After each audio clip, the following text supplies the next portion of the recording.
প্রত্যেককে স্বাগত জানাই। আরজি কর ধর্ষণ খুন মামলা নিয়ে এই মুহূর্তের একটা বড় আপডেট পেয়েছি। তদন্তকারী অফিসার, প্রত্যেকে জানেন যে সিবিআই তদন্ত করছে আরজি কর ধর্ষণ খুন মামলা নিয়ে, কিন্তু সিবিআই ঠিকঠাক ভাবে কি তদন্ত করছে?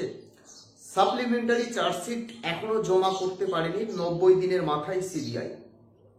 সঞ্জীব ঘোষ রেহাই পেয়ে গেছে, অর্থাৎ ঠিকঠাক ভাবে তদন্ত করছে না তদন্তকারী সংস্থা কে?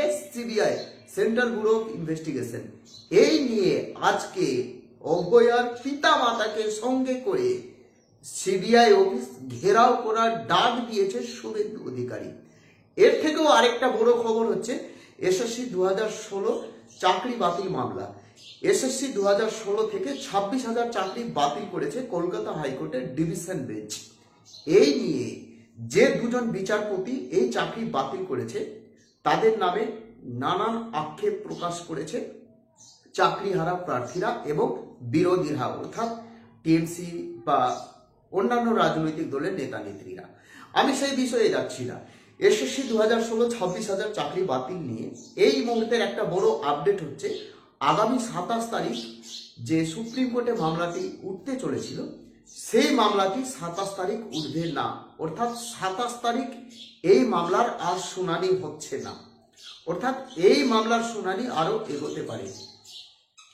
এর মধ্যে নানান কারণ রয়েছে, তবু আমি 100% বলছি না যে 27 তারিখ এই মামলার শুনানি হবে না বা হিয়ারিং হবে না, 100% বলছি না, কিন্তু কিছু কারণবশত, যেটা সূত্র মারফত আমরা জানতে পারলাম, কিছু কারণবশত 27 তারিখ এই মামলাটি সুপ্রিম কোর্টে উঠছে না। এর আগে 26,000 চাকরি বাতিলের আগে অন্য একটা নিউজ চ্যানেলে আমি প্রত্যেকটা দিন বলে যাচ্ছিলাম যে 100% 26,000 চাকরি বাতিল হবেই হবে, 100% আমি বলেছিলাম, কিন্তু আমার কথা কেউ বিশ্বাস করেনি। যাই কলকাতা হাইকোর্টের ডিভিশন বেঞ্চ চাকরি বাতিল করে দিয়েছে। এবার আমি এখনো বলছি সুপ্রিম কোর্টে এই 26,000 চাকরি বাতিল নিয়ে সুপ্রিম কোর্টের কি চিন্তা ভাবনা? রাজ্য সরকারের দিকে তাকিয়ে রয়েছে সুপ্রিম কোর্টের বিচারপতিগণ, অর্থাৎ চিফ জাস্টিস এবং আরো দুজন বিচারপতি। সুপ্রিম কোর্ট চাইছে সেগ্রিগেশন, কিন্তু রাজ্য সরকার বা এসএসসি বা বোর্ড এখনো সেগ্রিগেশনের পথে হাঁটেনি, অর্থাৎ পৃথকীকরণের জন্য যে যে উপায় সেই উপায় এখনো অবলম্বন করছে না বা করতে পারছে না, বা ইচ্ছাকৃত ভাবে হোক বা অনিচ্ছাকৃত ভাবে হোক এখনো কিন্তু সেগ্রিগেশনের পথে হাঁটেনি রাজ্য সরকার বা এসএসসি বা বোর্ড বা সিবিআই। আরো মূল বিষয় হচ্ছে, ভালোভাবে শোনার চেষ্টা করবেন, বোঝার চেষ্টা করবেন, 26,000 চাকরি বাতিল হতে পারে, মেবি হতে পারে, চান্স রয়েছে 60% এবং 40% চান্স রয়েছে সেগ্রিগেশন।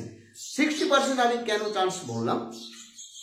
সিবিআই যা যা রিপোর্ট বা যা যা তথ্য সুপ্রিম কোর্টে পেশ করতে চলেছে, অর্থাৎ গাজিয়াবাদ থেকে যা যা ওএমআর শিটের স্ক্যান কপি হোক, মিরর কপি হোক বা জেরক্স কপি হোক, যা যা কপি উদ্ধার করেছে সেখানে অযোগ্যদের ওএমআর শিট রয়েছে। সেই অযোগ্য প্রার্থী বা তার আইনজীবী এবার সুপ্রিম কোর্টে একটা বিষয় দাখিল করতে চলেছে যে সিবিআই যে যে ওএমআর শিট উদ্ধার করেছে সেখানে তাদের ওএমআর শিটে রয়েছে কেউ 0 পেয়েছে, কেউ 4 পেয়েছে, কেউ 8 পেয়েছে, কেউ 10 বা 12 মার্কস পেয়ে অর্থাৎ ফেল করে চাকরি পেয়েছে। এই সমস্ত ওএমআর শিট সিবিআই কিন্তু গাজিয়াবাদ থেকে উদ্ধার করেছে।